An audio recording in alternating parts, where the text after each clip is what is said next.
Dia berikan kain sarung, roti dan lain-lainnya. Dia pun pergi menuju panti jompo yang dia kenal.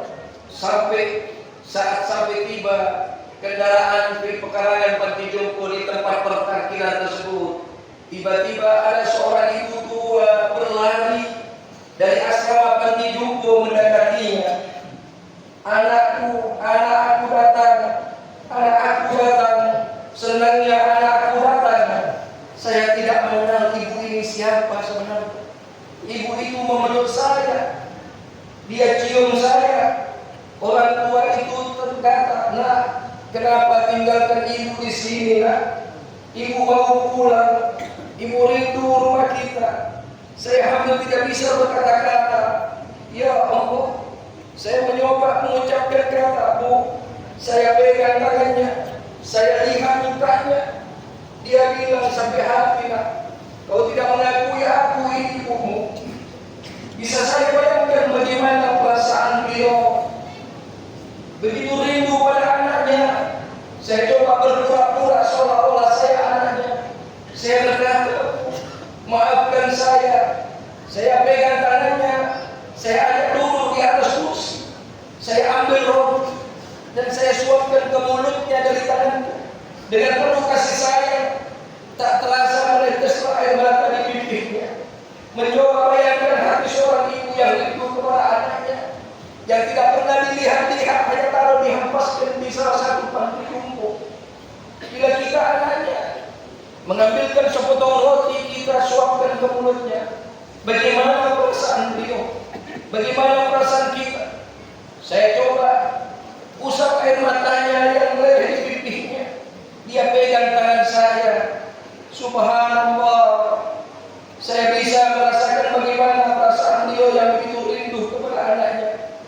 Ketika saat saya hendak pulang, akan meninggalkan panti jompo yang sudah saya bagikan, yaitu aman dari sahabat saya dalam bentuk makanan, roti dan lain-lainnya, dia pegang kaki saya sambil berkata, "Nak, jangan tinggalkan ibu, nak.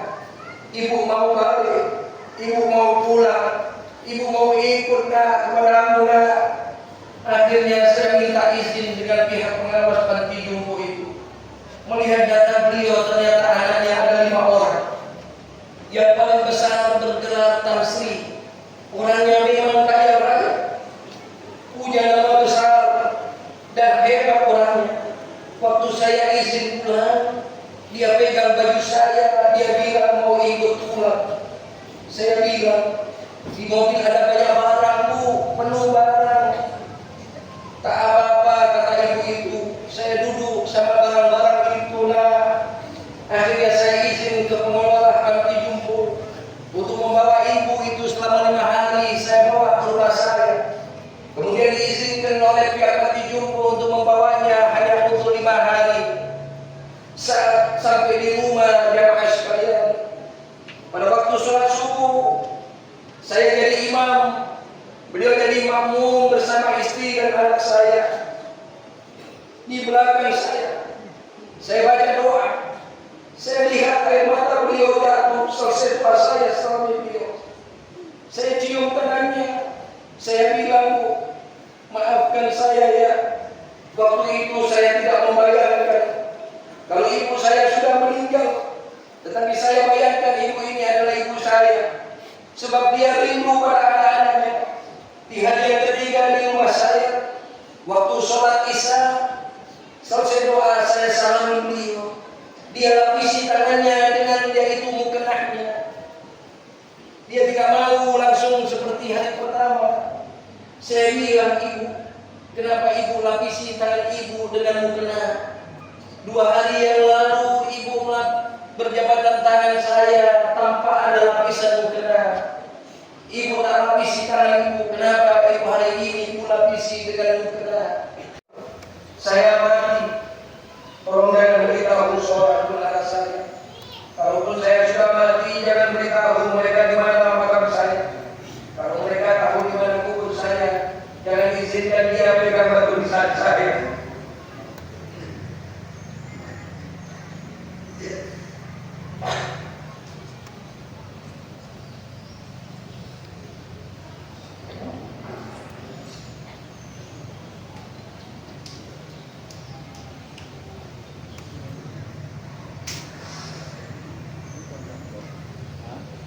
Saya pegang beliau, saya berkata kamu jangan ngomong seperti itu, jangan bicara seperti itu, coba ibu.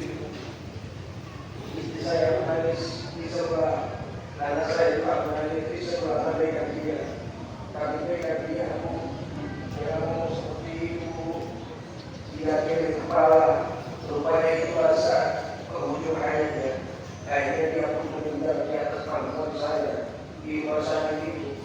Dia tidak dalam keadaan saya doakan ibu ini, aku berjalan mudah-mudahan bersama selalu sore mudah-mudahan berkhotimah. Jamaah sholat yang berbahagia. Bila kita masih ada ibu, berusaha dan bisa taat pada ibu kita. Jangan berharga pada ibu kita, jangan tinggalkan dia di panti itu.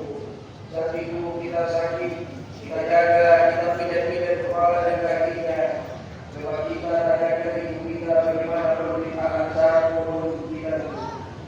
Bagaimana sakitnya ibu saat melahirkan kita dulu. Tanyakan ibu kita bagaimana pengorbanan dia itu susah dengan baik pemerintahan dan keputusan air mata. Kalau kita tanya juga tentu air mata ibu kita akan jatuh. Dari itu, suapkanlah makanan kepada ibu kita. Selain kita masih ada di samping kita. Selepas itu wafat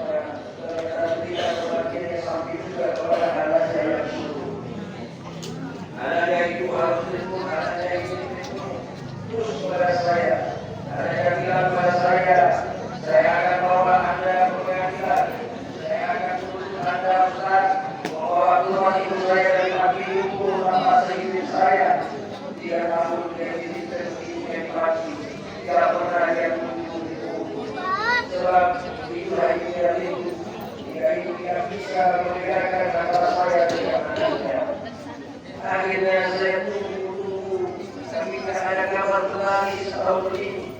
Saya pergi bersama di salah satu masjid di tempat kita satu tempat.